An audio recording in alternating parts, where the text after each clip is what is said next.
Well, thank you, Leader Hammond. We've just heard about the serious financial challenges facing the state of Illinois. It's a good moment to maybe take one step back and think about what's happening around us in the world of politics and the world of government. Right now in Washington, D.C., Presidents Biden and Trump are meeting, determining how they can work together in a successful presidential transition. We have a new majority leader elected for the United States Senate. And all of these individuals are coming together to think about how they can tackle the important issues that voters enunciated last week during the election. How can we reduce inflation and improve and increase wages for working people? How can we fix our broken immigration system? How can we reduce high utility prices and electric bills that make it difficult on our families? What can we do to facilitate economic growth? And these are things that need to be tackled together and in a unifying way. But what lessons have the Democrats learned from the election last week? Well, based on the comments from Governor Pritzker last week, clearly the wrong lessons have been learned.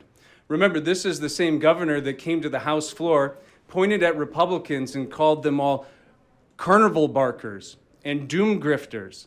And now here he is, offering some sort of gubernatorial Macho Man moment, saying that Donald Trump needs to come through him in order to deliver help to the people of the state of Illinois. Governor, let me be clear, that's the wrong message. That's not the lesson that we should be taking from the results of the election last week. We need to be thinking about how we can work together and improve the state of Illinois and build on economic growth that should be coming forward for our nation. We've got to work on solving these problems. Our immigration policies in the state of Illinois have been a mess. They've led to out-of-control spending that have placed priorities in the wrong place in terms of healthcare spending and asylum assistance. We need to fix that, and it's something that the federal government will be working on very intently. We need to resolve and reduce our high energy prices in the state of Illinois that have been delivered through green climate initiatives that the governor has focused on, but they've had a consequence of driving up utility bills all throughout the state of Illinois. We need to be preparing ourselves for the expiration and the redrafting of the Tax Cuts and Jobs Act. Remember, in 2017, tax reform was passed by Congress. It expires next year. In Illinois, we have spent that time decoupling ourselves from the federal tax code in order to create additional revenue gimmicks, as Leader McCombie talked about, to pad the state budget. We need to recouple with the federal tax code so that any of the changes that are made to facilitate economic growth can actually benefit us here in the state of Illinois, whether that's changing our estate tax, our depreciation laws, the way we do and offer operating loss carry forwards. We've made deliberate decisions in the state of Illinois to move away from those policies at the federal level. It's time to rejoin so that we can benefit from economic growth that needs to take place.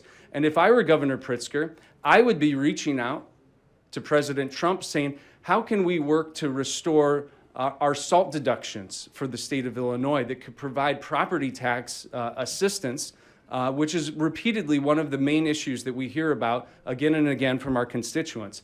And we also need to be preparing ourselves from the likely adjustments for not taxing tips and overtime wages. These are the things that we should be working together on now to prepare ourselves for new realities in Washington, D.C. It's time to put away the bluster, stop the Macho Man routine, and figure out how we can actually work together. Speaking of Macho Man, one more thing I'll just say.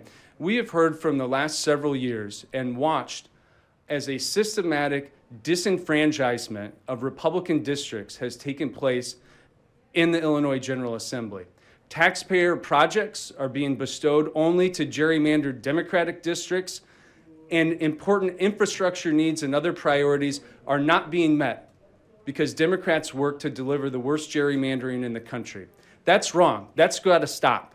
We will stand united as a caucus to oppose those efforts, and likewise, we'll oppose any efforts to further disenfranchise our constituents with withholding funding from our district office allocations, our research and appropriation staffs, the good people that have to do the hard work of responding to the Democratic initiatives that are dropped in the middle of the night with thousands of pages without advance notice and collaboration.